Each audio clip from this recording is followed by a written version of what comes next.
Bonjour à tous, je vous souhaite la bienvenue sur ma chaîne qui s'appelle Vivre son authenticité avec sérénité. Je m'appelle Aurélie et je suis astrologue. Je reviens vers vous aujourd'hui pour vous présenter les énergies de la pleine lune en Vierge du mardi 3 mars 2026 à 12h37, heure de Paris. Cette pleine lune sera principalement bénéfique pour les débuts deuxième décan Taureau, Capricorne, Scorpion et Cancer, et ça sera en revanche plus compliqué pour les débuts deuxième décan Vierge, Poisson, Sagittaire et Gémeaux.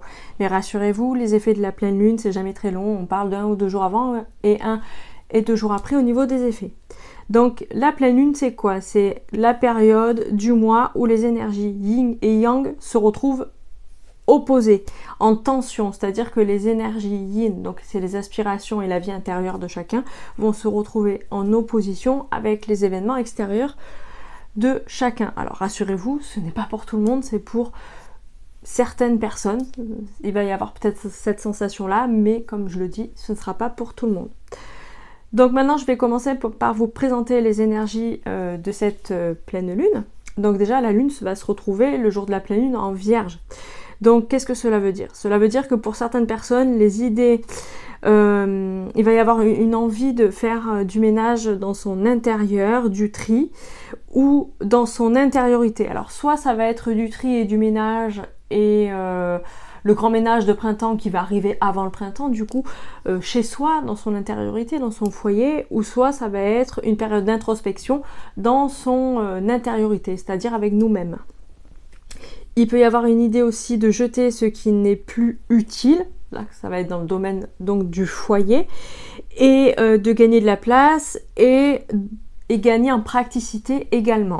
Maintenant, la Lune va faire un aspect positif avec Jupiter. Cela veut dire que certaines personnes auraient envie de passer plus de temps en famille ou chez elles pour passer du bon temps. Cela peut aussi signifier l'envie de vivre ses rêves et de laisser aller cours à son imagination.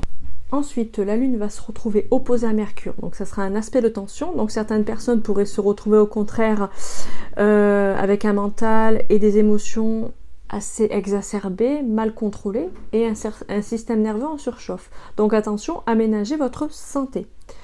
Ensuite, nous allons passer au Soleil. Donc le Soleil va se retrouver en Poisson le jour de la pleine Lune. Donc il va y avoir l'envie de se mettre au service de l'autre de manière exacerbée, une empathie extraordinaire aussi, exceptionnel, beaucoup de dévotion et une hypersensibilité à son paroxysme pour d'autres. Donc il va y avoir certaines personnes qui vont ressentir les émotions des autres de manière beaucoup plus aisée. Donc maintenant le Soleil, lui, va faire un aspect positif avec Jupiter. Donc qu'est-ce que ça va donner? Ça va donner une période de chance dans tous les domaines pour certaines personnes, donc une possibilité de bonnes nouvelles, des rentrées d'argent qui ne seront pas forcément attendues, donc des bonnes nouvelles en perspective de manière générale. Ensuite, le Soleil va faire une conjonction avec Mercure. Donc là, cela veut dire que certaines personnes vont être bonnes en communication pendant la période. Certaines personnes vont être amenées à se déplacer aussi pour d'autres, principalement pour le travail, et les relations seront au beau fixe aussi pour certains.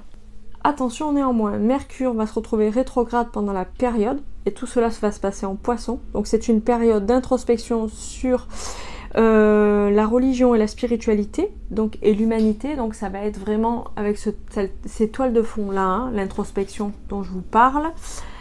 Néanmoins, il pourrait y avoir des problèmes de communication, de compréhension, des problèmes aussi et des retards dans les transports et surtout des problèmes informatiques. Donc attention à ça, avec Mercure rétrograde, il peut y avoir des problèmes dans ce genre-là pendant la période. J'ai bien sûr oublié de vous préciser que Mercure étant la maîtresse de cette pleine lune, vu que la pleine lune va se dérouler en Vierge, il faut bien se dire que Mercure gouverne la Vierge. Donc Mercure, planète de la communication, des petits déplacements et du mental, va prendre beaucoup d'importance pendant cette période. Ensuite, Mercure va faire une conjonction avec Vénus. Donc cela peut être une période pour certains où la parole et la pensée vont être plus romantiques, vont se tourner vers le romantisme et l'envie de chercher l'amour. Ou si l'amour est déjà là, de mettre un peu plus de romantisme dans le couple. Mercure va aussi faire un trigone avec Jupiter, donc c'est un aspect positif. Donc on va en revenir de ce que je disais tout à l'heure. Donc certaines personnes vont se retrouver très communicantes pendant la période.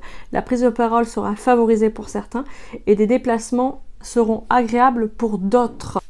Je viens donc de finir de vous présenter les énergies de cette pleine lune en Vierge à venir. Donc si ma vidéo vous a plu, je vous invite à liker, commenter, partager ou vous abonner à ma chaîne si ce n'est pas encore fait. Je serai présente au salon bien-être de la Destrous le week-end prochain, les 7 et 8 mars. Je vous présenterai des sessions d'astrologie flash pendant toute la durée du salon. Donc si vous êtes dans les Bouches-du-Rhône et que vous souhaitez venir me consulter, n'hésitez pas. Merci à tous, très belle journée, à bientôt, au revoir.